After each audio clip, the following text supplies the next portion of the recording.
I'm Mike Maloney, author of Guide to Investing in Gold and Silver. It's the world's #1 best-selling book on investing in precious metals. It's available in 11 languages.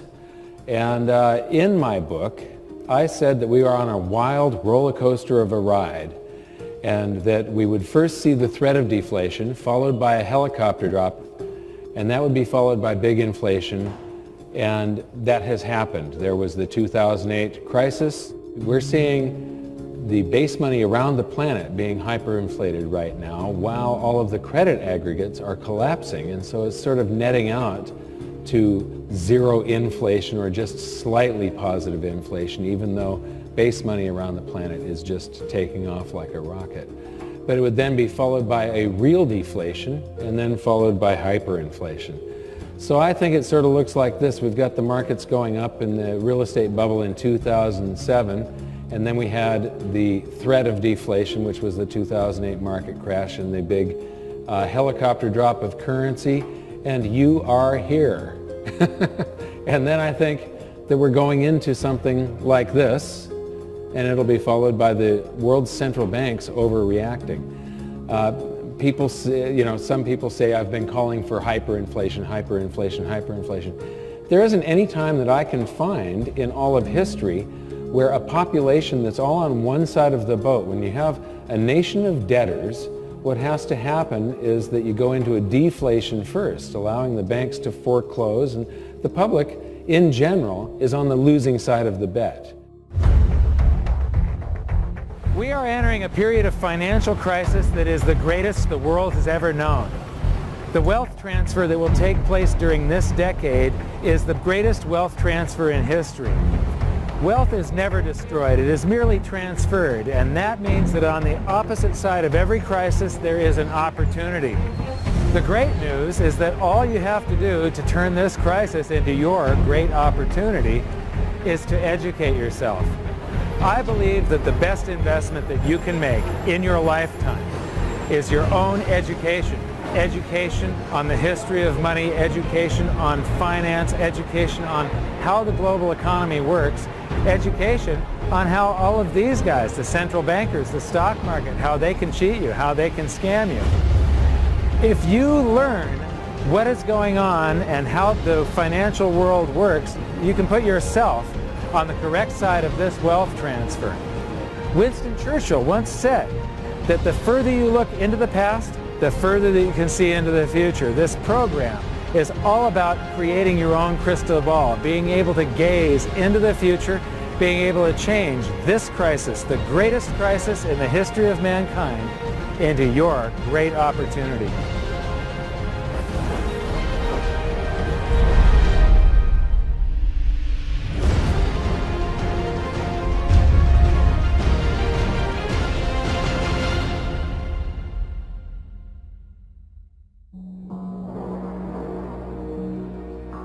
Well, I've been traveling overseas quite a bit, but I'm on my way home now to speak at an event in California finally. What I've been trying to make clear is the fact that this roller coaster crash that I was talking about in my book and that I've been predicting since 2005 is playing out right before our eyes. One of the things I really like about speaking at live events is the chance to interact with people and sort of get my finger on the pulse of what they're thinking. And lately it's become pretty obvious that for a lot of people it's difficult to grasp why I think deflation is coming before big inflation or even hyperinflation. So here I'm going to break down 4 of the biggest reasons that I see deflation coming first.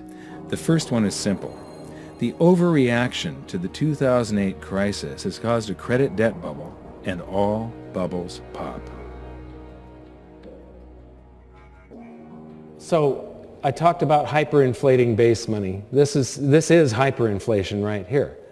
Inflation and deflation is either an expansion or a contraction of the currency supply, and prices follow the inflation or deflation eventually. Now, most of this currency does not circulate. It's sitting on banks' balance sheets in what's called excess reserves. If you look at the years leading up to this crisis, this red line is reserve balances. The white line is how much of it is excess. And here we have Alan Greenspan's response to 9/11. Look at the scale of how big this emergency is compared to 9/11. But what is Ben Bernanke afraid of, and now Janet Yellen has inherited this legacy? Well, one of the things that happened in the 2008 crisis is that banks froze up and wouldn't lend to each other. They were all scared to lend to each other. And our system is such a fraud that at the end of each day, they all have to be able to borrow digits from each other that were created from nothing just to keep the whole smoke and mirrors game going. They all have to do this interbank lending to keep things balanced. Well, if one bank won't lend to another and they don't have any reserves, the whole system freezes up. Now, if you've got all these excess reserves that are on their balance sheet and you pay them interest to keep the reserves there and not use this as a basis of fractional reserve lending, they're going to be liquid. This basically prevents bank runs by banks on banks. It's not a public bank run with the public lining up at the doors. It's a bank run where one bank is trying to get their currency out of another or won't lend to another. And so this keeps things liquid. Right now, what this has done, though, the banks get to use this stuff in the middle of the day. And so you see the use of margin in the stock market going to record levels. You see the stock market going to record levels, things like, I follow collector cars, and they've been going astronomical. The number of $10 million cars out there now is just absolutely insane, and there are cars now selling for $30 million. Wine collections, art, it's all going ballistic at this point. And all bubbles pop. This is the average price of a new home divided by the median annual household income. Normally, 3-4 times your income is about what you can afford with a house. When you drop in interest rates, the affordability goes up, so people pay more for a house. But interest rates don't stay in one spot forever. They have to revert sometime or another.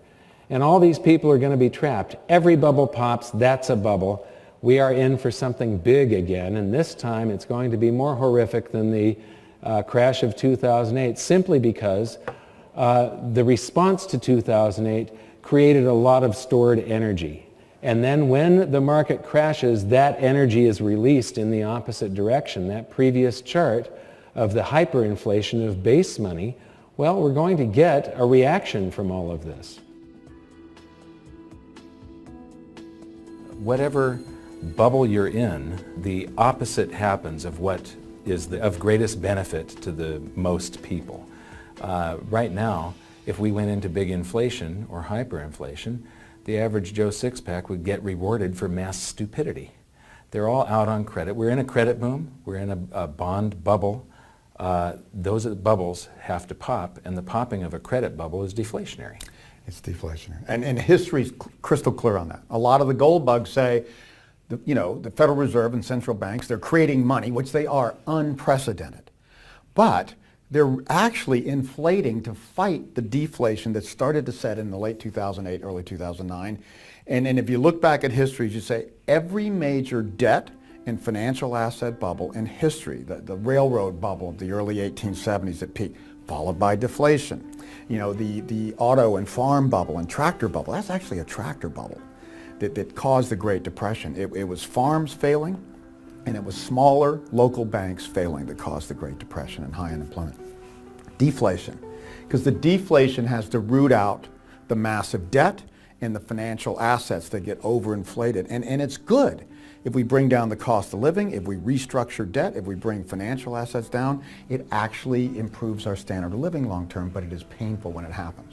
People think that the Federal Reserve can prevent deflation, that they control the money supply. Most people don't realize that the Federal Reserve controls base money only, and it's an incredibly small portion. It's so tiny. Right. Yeah. And all they do is influence the rest of the economy with interest rates and reserve balances and such. Well, some people say the strategy didn't work. Well, no, it did work. We would have been in a depression, just like the early 30s. We were going to, banks were melting down, financial institutions, major Fortune 100 companies were failing like AIG. We would have imploded because once you have that much debt and leverage and things go wrong, it just builds the other way. Like you say, you get a bubble on one end, you get a crash. Bubbles don't correct, they burst. So we were going into that, but government said, no, we will do whatever it takes. Mario Draghi, you know, Ben Bernanke, and they created trillions of dollars to fill the hole. Well, all that does, it's like taking more drugs to keep from coming down. I mean, a drug addict can keep taking more drugs until it kills them, or until they just fall down and get dragged into detox. It's the exact same thing. Debt, especially when it's extreme, is a financial enhancing drug. It gives you more than you deserve, makes you feel better in the short term. But when it's over, you have to go through a detox, as they would call it, a debt detox. And that's where you get deflation.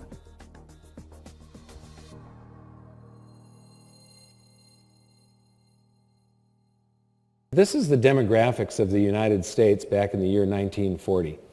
And it's broken into 5-year age groups. And what I'm going to show you here is the baby boom, and one of the reasons that we're going into this deflationary scenario. And we're also in this swing from individualism to collectivism. This is a pendulum, a cycle that just goes back and forth throughout time. And this is the greatest threat to your well-being and the well-being of the economy and freedom. We're going through a period where this demographic is going to cause some huge problems. So here we are in 1950, and you can see the beginning of that baby boom taking off. 1960, 1970, and this wave. Now, the reason I've got this broken up into these different colors, children are the ultimate consumers. They consume everything, they produce nothing, except a quality of life for their parents, you know, a big reward as far as seeing them grow up and so on. But economically, children are an economic loss. They consume economic energy. What you're seeing here is this wave coming into working age. The green area is sort of a break-even area. That's when people are getting a job, and it might be a minimum wage job or something like that, and might be sharing an apartment with a few other people. And then as you get into the yellow area, you start to become a net positive for society. You're paying income tax, you're producing more than you consume, and then you get into what's called the maximum spending demographic. The maximum spending demographic is ages 45 to 54, and this group lives in the largest houses of their lifetimes. They're driving the most cars of their lifetimes. They're sending their kids off to college. They're spending a lot. Then they become empty nesters. That's the maximum saving demographic. Once the kids are gone off to college, they go, holy moly, we didn't save anything, and we want to retire in 5 years or 10 years. And so they start saving, and then you get to the point where they retire, and they become a maximum social burden demographic, I call it, simply because they're liquidating assets. They've got their stocks and their savings, and each year they're going to liquidate some of those to live, and the only driver that in the economic driver is the medical industry. They drive the medical industry. So economically, the maximum social burden group is a net loss for the prosperity of society, the prosperity of an economy. And so I'm going to go back again, and you can see that maximum social burden group almost didn't exist in 1940. And there's a lot of people of that working age and maximum spending age supporting the few people that were of the maximum social burden category. And then we get the baby boom sweeping through, and in the 80s and that stock market boom of the 90s and all the way up to 2000, that yellow area that really drives the economy was growing every year. Now, we have an economy where it's supposed to grow at about 3%, or it's going to stall. We inflate the currency supply at about that rate. But now, after the year 2000, we've got 2010, the peak of the maximum spending demographic. And from now on, it's sort of downhill. Maximum savers, they do help drive the stock market, but look at that maximum social burden category and look at what happens next. So we are going into this time period right now. Now, the reason there's no children on there is they haven't been born yet. But if you look at, when I first presented this a couple of years ago, birth rates have been falling for quite a while now, and they've been falling even at an even greater speed since the crash of '08. And if you look at the data from the Great Depression, birth rates just fell off a cliff in the Great Depression. And so you have less people of the younger age coming into this demographic to support the people that are retiring. They didn't have the pill during the Great Depression. Contraception was something that was not within most people's reach. So here it is automated, and you can see that big wave sweeping through there.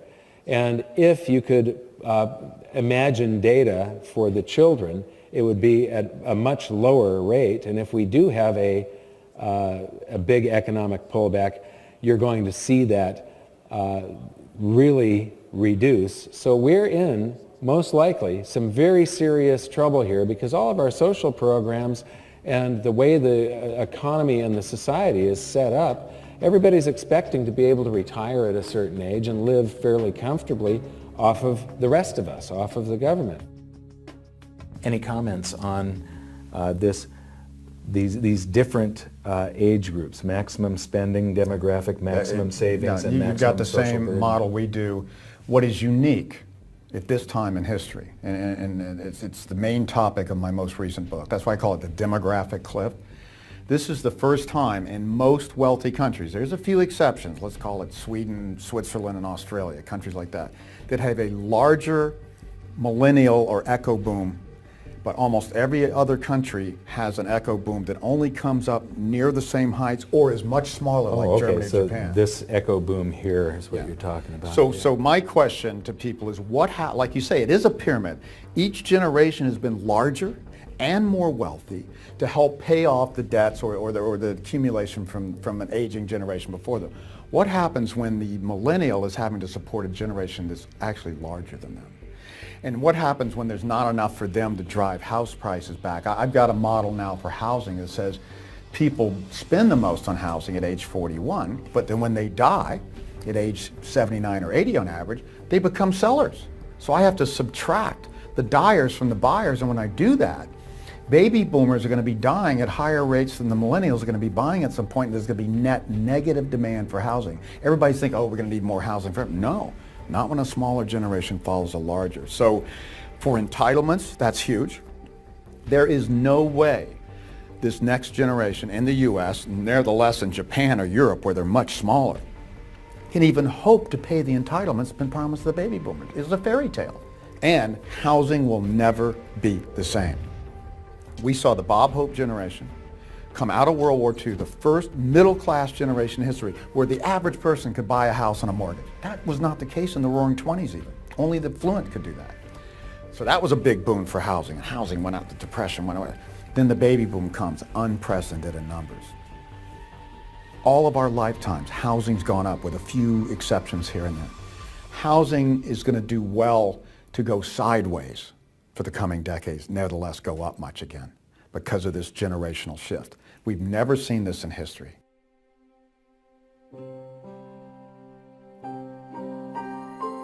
So now that we've covered three of the major components for deflation, I wanted to show you one of the real biggies here. And this one is the convergence of cycles. There's a whole bunch of cycles. The first one is the wealth distribution cycle, and I want to use my own family as a part of a demonstration of this. This is my father.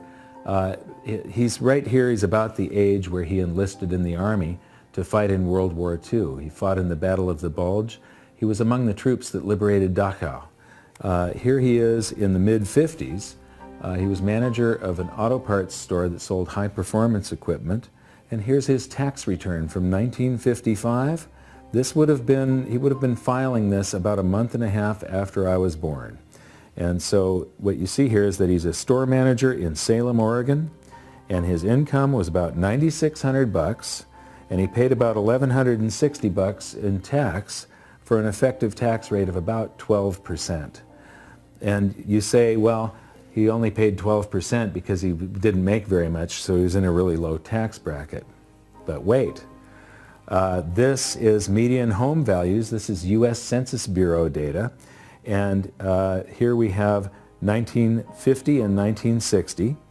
So we're going to Oregon, 1950. A median price single-family home was $6,800, and in 1960 it was $10,500. So I'm going to say probably $8,500 is a happy medium there. Today, in Los Angeles, where I live, a single-family median price home is $360,000. Now, he was making enough, making $9,600. He was making $1,100 more than the cost of the average home in Salem, Oregon. So a auto parts store manager would have to be making $360,000 to maybe $420,000 and then paying only a 12% tax on it to equate to the same amount. And it's part of this wealth distribution cycle. This is the amount of national income that the top 1% earns. And back in the 20s, the end of the roaring 20s, it was above 20% of the national income was going to the top 1% of the income earners. There's a trough here in the 70s where it got down to just 9%, but it's back up to 20%. And so, you know, in this area, the middle class was doing better and paying less taxes. But on the trip there was the Great Depression right here. So getting back to that is going to be a very deflationary, painful thing. We've already seen the baby boom demographic, but I just need to show you one thing here. You recall that the maximum spending demographic drives the economy. The maximum social burden puts deflationary pressure on their economy. They sell their stocks, bonds, and real estate to survive, and they don't produce anything. But what I want to point out is that there's about 6 times more people driving the economy here in 1940 than there are putting deflationary pressure on it. And when you watch this wave go through, the drivers are always more until just the last couple of decades here. And now the people putting deflationary pressure on the economy exceed the number of people driving the economy. So if you could chart this out with time on that axis and the energy going into the economy on this axis, the curve would probably look something like this, and I believe that we are right about here, right about now. And now for the next cycle in this big convergence, the stock market cycle. This is the S&P 500 PE ratios. A PE ratio is the price of a stock per share divided by the annual earnings of that company per share. And if you're paying somewhere between 10 to 14 times annual earnings, that's fair value. Anything under 10 is undervalued, 14 to 20 is overvalued, and anything over 20 is bubble territory. And here comes the data. And what is important here is that when the stock market goes into a bubble, without exception, it has to visit undervalued before a new bull market can begin, except for this time, the biggest bubble in history in the year 2000, and when it popped, we went down to fair value and bounced back up into a bubble. Do you really think that a new bull market can begin from here, that we're not going to visit extreme undervaluations? I don't think so. I think that we have to visit extreme undervaluations before a new solid bull market can begin. And now for probably the biggest factor in this convergence of cycles. This is Nikolai Kondratyev. He's a Russian economist that Lenin commissioned to prove that capitalism wouldn't work.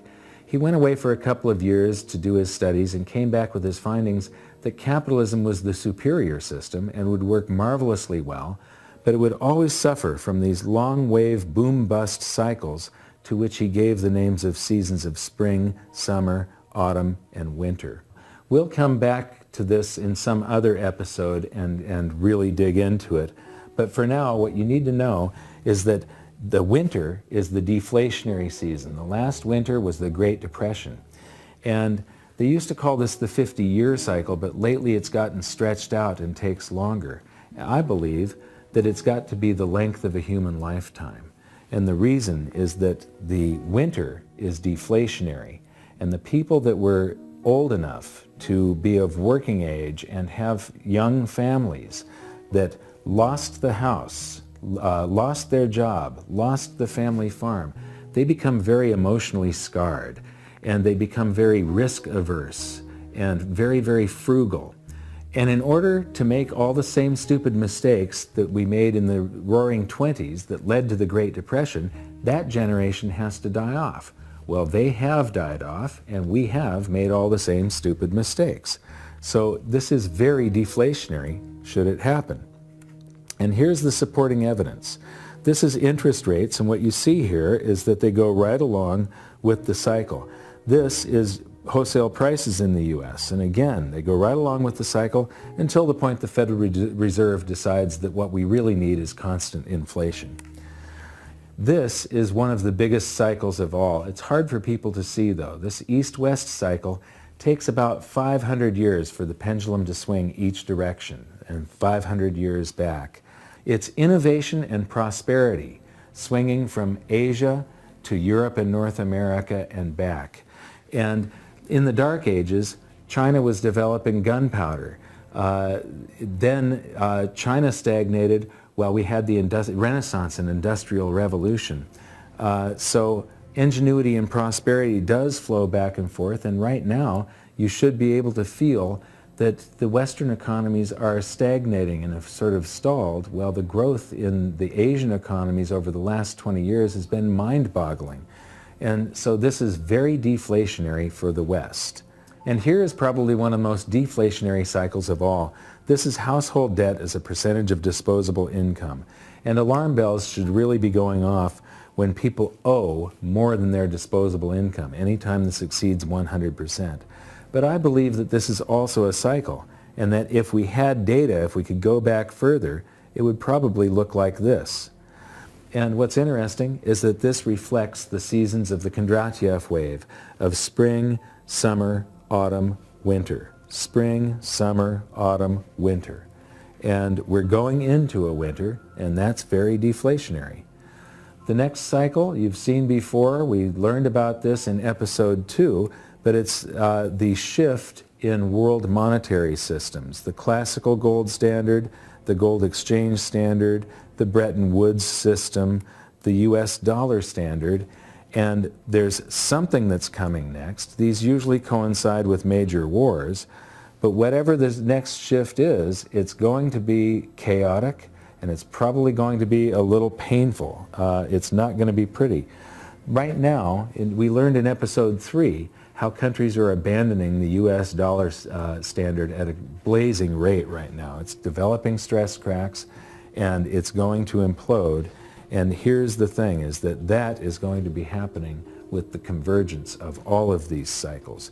We have the East-West cycle, we have the baby boom demographic, we have the wealth distribution cycle, household debt as a percentage of disposable income, the stock market cycle, the Kondratiev wave, and the shift in world monetary systems. And the thing about all these cycles is that they have all peaked and they're starting to descend, which is deflationary. Deflation, deflation, deflation, deflation, deflation. And that is all happening at the time when the world monetary system is developing stress cracks, it's about to implode, and it's going to be extremely chaotic. These things are all going to make it even more chaotic. So that's the convergence of cycles, and all of these things are the reason that I am expecting deflation before big inflation or hyperinflation. But just as I said in my book, any deflation is probably going to be short-lived. This is the nightmare scenario for every central banker, and all of the world's central bankers are Keynesians. They believe that they can print their way to prosperity, even though they have proved that you can't time after time. All it does is cause a wealth transfer. When all of the world's central banks start printing their currencies into oblivion simultaneously, what you will see is a wealth transfer where the vast majority becomes very poor and just a few people become very rich. It's horrible for the economy, but Japan is the prime example that it does not work. You can't print your way to prosperity. And here's what you can do. Educate others. Protect yourself from what is coming. And please share these videos with everybody that you can. And until the next episode, thank you very much for watching. You can do stuff now to be ahead of this and be positioned right when this happens, because this is inevitable. This is going to be the first time that we have an economic event of this scale that is global. A small percentage of people are going to make a fortune and do very well, and most people are just going to not know what hit them.